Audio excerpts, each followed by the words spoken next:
No, I think what I'd like to get out of this, to be honest, is a common goal, right? So you just said it, we've got owners, we've got GCs, trade contractors, designers.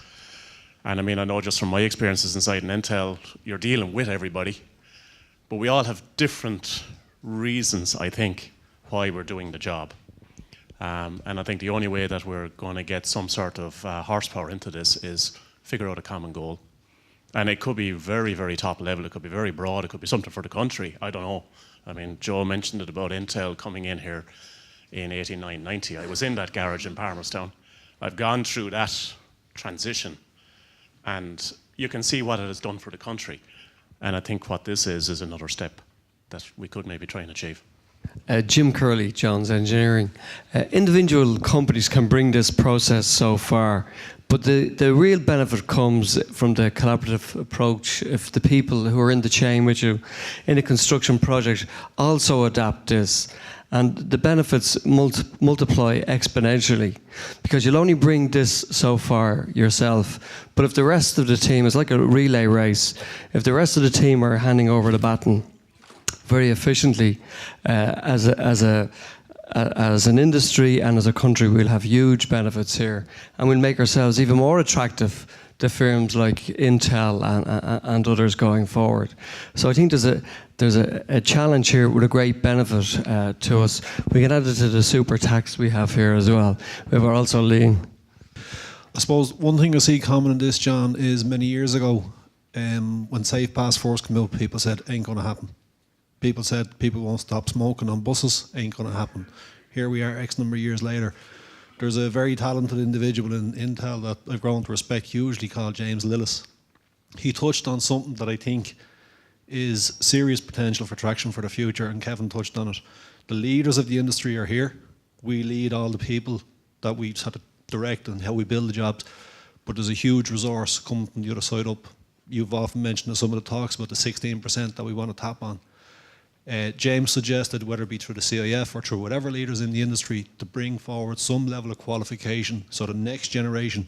I have my colleagues here with me. One of my mottos to them is, I had a great mentor, I am their mentor, I've improved on my mentor. Their challenge is to improve on how we do it. And I think a qualification for that next generation coming through to give them a bar to raise and make them proud of what they produce for us. The job you're on today, or whatever job everybody's on, will move on, and the next job, they need to become more employable in the next job, and have that in your CV going forward. We spoke about this, then, is probably a really, really key for people's employability and so on. So, anybody else, give their perspective from an education, from a designer perspective? Designer. Maybe from a designer's perspective, it's Ralph Montague. I coordinate a group for building information modeling, and I suppose the key difference between manufacturing and construction is that it's so fragmented, and the information flows between parties, you know, with each person printing off information and the next party having to recreate information in their system to do a job and then printing it off again, and the next part. There's huge inefficiencies there, and we've been trying as an industry group to get the industry to change that sort of thinking, and that's where we see BIM as one aspect. It's just one aspect. But I'd really like to see a strong interaction between this group and the CETA BIM group, because I think, you know, we're all trying to do the same thing. We're trying to improve the way we're doing things, and it starts with designers. Designers are initiating the process of information creation, and, you know, that must flow right through the chain. So. Kevin Fenton for DPS Engineering. John, I'd just like to say excellent, and this is a pleasure to be here this evening. I think it's certainly something that's going to bear fruit for everybody that's here in the room today. For me, and I suppose for DPS as a company, it's important for us to be involved from a designer, construction manager, project manager, in this role here and in this initiative. Disappointing to see that over the past 50 years we haven't been able to change anything from the baseline that we've been tittering around the bottom. And I think the one key takeaway for me here this evening is it's the group and the individuals that are involved in the room. So I think it's very clear we all have these systems, we all have these trackers, we all have these checklist that we can run or manage projects on. But the one difference, I think, as a group, and certainly for me, my takeaway this evening is how are we going to change going forward? And I think for me, I suppose as a leader within my organisation, that's something that I will certainly be instilling in the groups that I interact with at team level on a daily basis. So I think that's excellent information and very beneficial. Thank you again. Follow-up event. We don't know when we're going to meet again.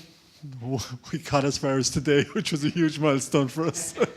So we don't know. Hopefully it'll be in a month, 6 weeks, 2 months. And thanks to Jones Engineering again for volunteering to host the next one. Thank you very much. And we're going to communicate through LinkedIn. We don't have any website. We don't have anything like that. Please join up LinkedIn. Go type in Lean Construction Ireland. Yeah. Or drop a note to Paul, to any of us. We will share this information. Make sure that you sign in on the way out if you haven't signed in on the way in. And also drop back your badge, because we're trying to be lean and not have to reprint them again. And also drop back the questionnaire. The questionnaire is really important for us to be able to mould how each of these COPs and the level of understanding and expectations you have. So it's really important. I've told the girls not to leave anybody out unless we get their badge back and the questionnaire is filled out. so get writing. Okay. So just flick down through these fast. It's voluntary, no fee for now. I spoke about these at the beginning. We're looking for other owners, contractors, trades, engineers, education to host. As you can see, we don't have all the answers. We have some of the answers. I'm not a lean practitioner. I just think it's absolutely the way forward. These guys are. We don't have all the answers. Collectively, between us, we probably have all the answers, but it's only by collaborating together and working together will we really be able to deliver and do what's best and what's value for all of us individually and collectively. Looking for people to share their knowledge and success of lean construction. You heard all these terms. It's a journey, it's collaboration, it's ours. It's ours, not ours. Okay.